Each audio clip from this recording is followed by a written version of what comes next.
What's up, everybody? Welcome to Buzzworthy TV, and I'm the girl, Lady T. And today we are talking love and hip hop Hollywood, y'all. So let's get into it. Okay, yeah, y'all. Got my flow back. You know, they tried to keep a sister down. We're not uploading that video, so I had to re-record this. So here we go. Okay, so the episode starts off with Moniece and Fizz. You know, Moniece has been spending way more time with Cam, and Cam is getting ready to start kindergarten, so they decide to go school shopping together. And here's my thing about this, and I like Moniece, so let me preface that before I say this, but I do not like how it's always, well, since you gave me what I wanted, or since you did what I needed you to do, I'll do what you need me to do. And that's all fine and dandy when you just dealing with two adults, but you don't do that tit for tat when you dealing with your kid. And that's the problem I have with Moniece. It's like, when it comes to Cam, as long as Fizz is behaving the way that she believes that he should be behaving, then she'll be a parent to Cam. And it shouldn't be like that.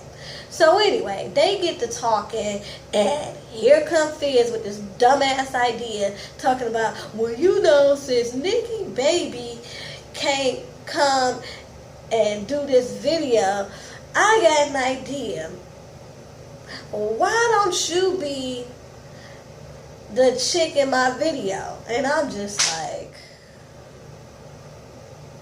Fizz, out of all these video vixens, all these Instagram models, and hell, even the people on this show, you couldn't find nobody besides your baby mama? Now I know, Mona put you up to this shit. She said she would, you know, double your extra value meal at McDonald's if you did this. I understand, but I'm just saying, of all the people, you choose your baby mama when the girl that you're supposed to be seeing couldn't do it. I just don't get it. But here goes Moniece. She's like, well, do I have to decide today? And he's like, yeah, because it's Wednesday, because, you know, the shoot is Wednesday. And this is where I have a problem, and I'm going to get to this more in depth a little bit later in the video, but I got a problem with all these half-ass projects that these people do on Love and Hip Hop. And Mona, I'm going to need you to step your game up when it comes to budget with these characters, because that's exactly who they are, characters, when they call themselves expanding their brand. But again, I will get more into that later. So he was like, yeah, you know, it's Wednesday, so I kind of need a decision now. She was like, well, yeah, well, since you've been so supportive of me, I'll definitely come and support you. Again, another tit for tat thing that I'm not here for. But however the case, they decide that she's going to be a part of his Good Lotion video. And Moniece gets into her crazy head that, hey, we've been doing so good, co-parenting, we've been communicating really well. I think that I'm in love again. Like, she went from 0 to 100, not just, ooh, you know, it's good that we communicate, ooh, I think I'm developing some type of feelings. She went from, she in love, and now she got all these feelings and she don't know what to do with them. I'm like, girl, bye. Like, y'all don't go together well. Like, just because y'all make good co-parents don't mean y'all need to be together. Stop it. You know. So Moniece meets up with Tierra because she's in her feelings and she needs to kick it and talk to her girl and have some retail therapy. So as they shopping, again, Mona, step your game up with this budget, because they shopping in this one room, I guess supposed to be boutique, and they only had like 2 racks full of clothes. Where the hell they do that at? And so they pretending to shop, and Moniece lets Tierra know, like, hey, I think I'm in love with my baby daddy. And I'm like, girl, bye. And so Tierra's like, really? Like, basically when this happened, she lets her know, like, hey, we've been spending a lot of time together, and some old feelings are coming back. And Tierra's like, so are you going to talk to Rich before you talk to Fizz? She's like, no, I'm going to talk to Fizz first and let him know where I'm coming from and see where his head is at. And I'm like, you trying to have your cake and eat it too. You trying to see where his head is at, and if it don't go right, then you're going to run back to Rich. Like, what? Girl, bye. But I guess, because men do it all the time, so hey, get it how you live. But anyway, as they talk, and Tierra lets her know how Hazel and Nikki Baby played her for the fashion show. You know, she talks about how she came in there for the fittings for the models, and here comes Princess, and she was like, she was totally blindsided, and she couldn't believe they did that to her, and she wants revenge. And I'm like, is this the common theme of Love and Hip Hop this season? Revenge, revenge, revenge. First, you know, Tierra got to get revenge on Princess. Then Hazel got to get revenge on Tierra. Now Tierra got to get revenge on Hazel and Princess and all that. I'm just so sick of it. So Moniece is down for it. She's like, yeah, girl, whatever you need me to do, what we gonna do? She was like, I don't know, but we gonna do something. I'm like, sure you are.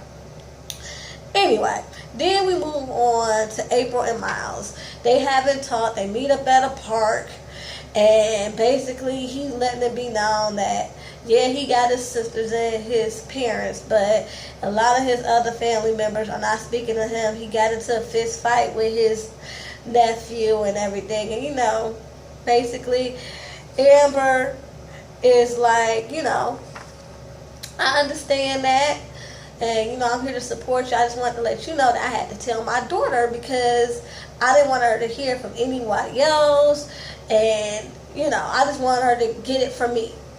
And I can understand that. Even though I'm with Miles, she should have let him talk to her. Like, they both should have sat down, because that's a conversation where all three of them as a family should have sat down, because that girl is going to have questions that only he can answer. So while I understand the urgency of her having to tell her daughter, she should have hurried up and called Miles and said, hey,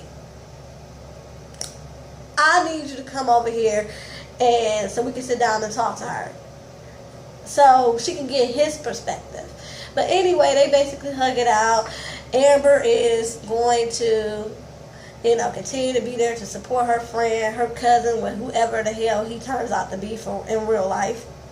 So then we get Ray J and Princess. You know, Ray J been feeling some type of way because, you know, despite all the girls at the strip club and the bars and all on the internet, nobody compares to Princess. You know, she took a rap for him. And I'm like, she's been this person to you ever since y'all got together. She been taking your shit. She been, you know, the fall guy for all your antics. Shoot, she even let you lie on her and made her look crazy to everybody on social media or whatever. But you still wanted to treat her like shit. And now all of a sudden, because she is totally done with you, now you realizing that she's loyal and she been down for you. I'm like, boy, grow up. And that's just how it is. You always miss what you can't have. So, you know, he tossed to Max, and Max is like, you know, if you want her and if you feel like it's worth fighting for, go fight for her. So basically, he goes to go see Princess at her apartment, and she is just not feeling it at all. He tried to kiss on her, and she like, and she lets him know that, look, I need some time to myself. I went to Texas, spent some time with my dad. You know, I haven't really sat down with him in about 10 years, and it made me realize that I got daddy issues, and I expected you to fix my daddy issues, and that really ain't your problem. So I really need space and opportunity, basically, to figure this out. And he's not trying to hear that, because Ray J, selfish ass, only wants to hear what he wants to hear. He ain't trying to hear what she talking about what she need. He just wants his princess back, like, because he's lonely and he wants her back. And I'm just like, this is why you will never really be able to settle down, because you're always thinking about your needs. So anyway, she wasn't trying to hear that. She told him, look, I need my space. We can be cordial, but right now, just leave me alone. She was like, I don't even really need your presence at the fashion show. You know, because I need to be focused. I'm trying to focus on me and my career. So, hesitantly, he agrees, you know, to kind of stand back and let her do her. So, then we get Lil B and her family. Come to find out, Lil B's sister has multiple sclerosis. And while the subject needs to be brought up and addressed, I tend to agree with my girl S. Hutchinson. And if you do not subscribe to her channel, you should, because she lays it all out there. And she got Mona Scott Young all the way together in regards to this storyline. Look, here's the deal. This definitely needs to be brought to the forefront. We need awareness and all that, especially within the black community. But, however the case, with all the antics going on, serious topics on this show do not get taken seriously, especially when you got somebody like Brandy, Lil B. She up there in the confessional, like Ashley Miller said, reading like she's reading off a teleprompter. She's like, my sister has multiple sclerosis, and multiple sclerosis affects the brain. And I'm like, and we supposed to really take this seriously? Like, now when she was filming with her family, it became more real. But when she was in her confessional, it just seemed like she was just reading off the teleprompter.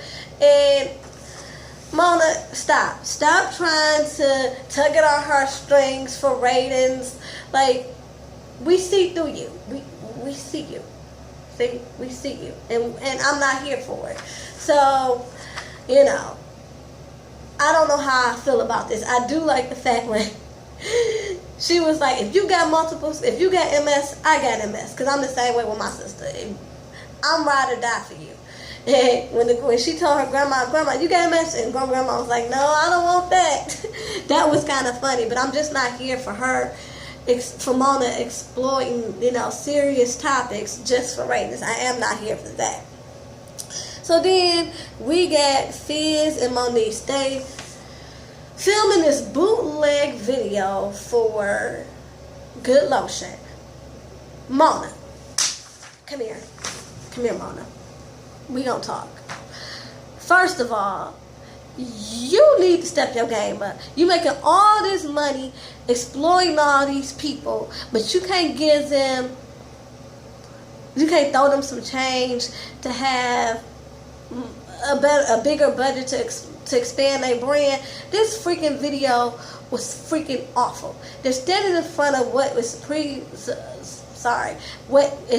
perceived to be a green screen, but it's not even a green screen, because if you look at the camera, there's nothing going on in the background. Because if it's a green screen, you're supposed to see the theatrics in the background when you look at the camera. No.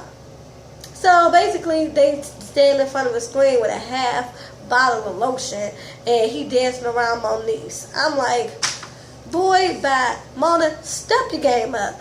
And Fizz, you should be insulted that she would have you sitting up there looking so stupid with that whack-ass video. And Mona, I'm sick of you, because this is not the first time you did that. Let's not go, like I said, let's go back to the last episode. You had Tia Marie coming to that fitted with paper doll cutouts, calling them patterns for her line. Then you had Willie doing this showcase with only 2-3 people there. I mean, stop it. You making money off all these people, but you can't get no damn money to expand their brand. Sick of you. So anyway, so they at the video shoot, they taking a 5 or whatever, and Moniece takes it upon herself to let Fizz know that she still has feelings for him. She's saying that, you know, I've been thinking, you know, we've been co-parenting and getting along so well, I can't help but think what could have been. And Fizz puts her in the friend zone real quick, like, hey, you know, I got love for you, but I'm not in love with you, and I just think it's best for Cam if we can just be cool, be friends, you know, anything else, you know, just wouldn't be good for you, me, or Cam. And she in her feelings, but she kind of understands. So she walks away, and here comes Nikki Baby. Now, Nikki Baby, I see you, Nikki. you told Fizz that you were too busy with the fashion show to be a part of his video, but you sure enough came up in there to quote unquote show support. But what it was is you knew Mona was gonna get him a $2 budget, and you didn't want to be associated with that bull crap of a video. Okay. So she comes there to show support, and as soon as she get there, he like, oh my God, let me tell you what happened. And I'm like, are you a female now? You just ready to gossip like that? Like, that's what chicks do. Like, when they can't wait to tell their homegirl, the tea or whatever. They're like, girl, let me tell you. That's exactly what he was coming off as. And then, Fizz, come on now. You're talking to the woman that you're dating about your baby mama, how your baby mama still has feelings for you. Where they do that at? You got to be the dumbest guy on here, for real. But whatever. She tells him, like, but isn't Monique supposed to be with Richie D? He was like, yeah, but hey, I don't know what's going on with that, but she still made her, feelings known. And she was like, well, if you want to work on that, then I'll step aside. He was like, no, I already told her it's not going down. Okay, so after that, we get to this whack-ass fashion show, y'all. Oh my God, Mona, again, you pissing me off. Okay, this fashion show looked like it took place in the basement of a freaking warehouse. The runway wasn't even a freaking runway. It was a red carpet taped to the floor. Okay? And their fashions looked like they came from, I don't know, the dollar store. And no offense to the dollar store, because you get it how you live. But I'm saying, you don't have a fashion show for dollar store fashions. That's all I'm saying. So, Hazel, with her scary butt, gets a text from Tierra. Tierra saying, I'm on my way to crash the fashion show, and she ups and leaves. And I'm like, bitch, why you scared? Like, obviously, what big of a threat could she be if she's giving you a heads up that she's coming down there? Like, I was just done with it. She up there getting her stuff together, talking about she about to leave. Mulan go after her, like, where you going? She was like, Tierra claims she on her way down here, and I don't have time for the drama. She not about to mess up my event. I'm not going to be here for her, to act a fool or whatever.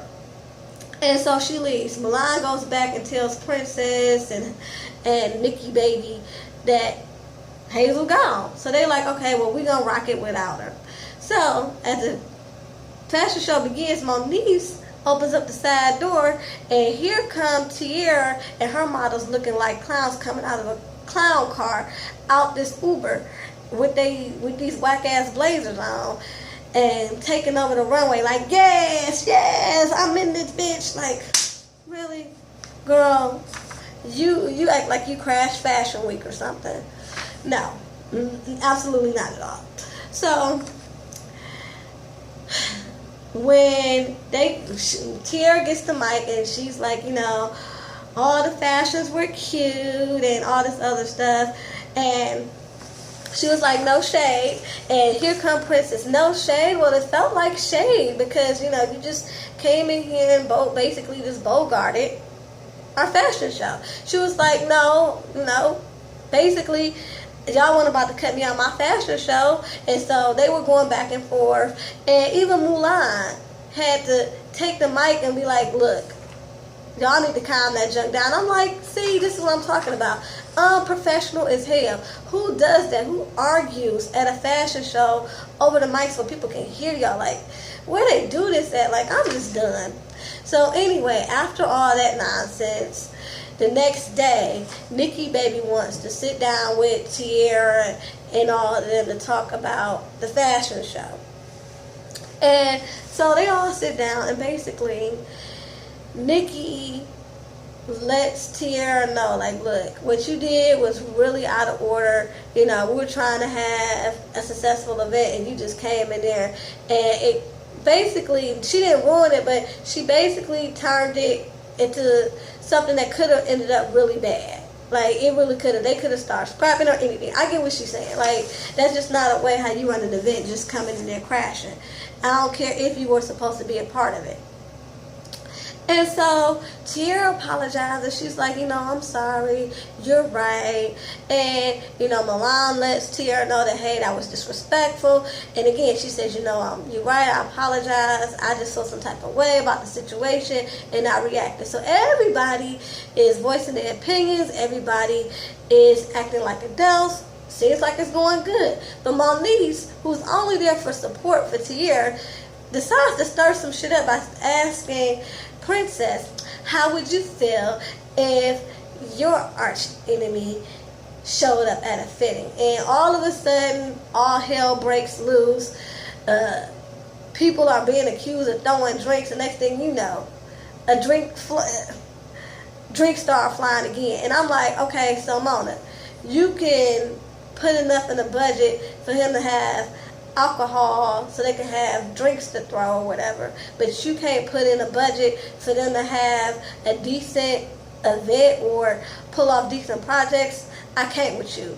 So anyway, y'all, that was the episode. Please do not forget to rate, comment, and subscribe. Till next time, y'all. Peace and love.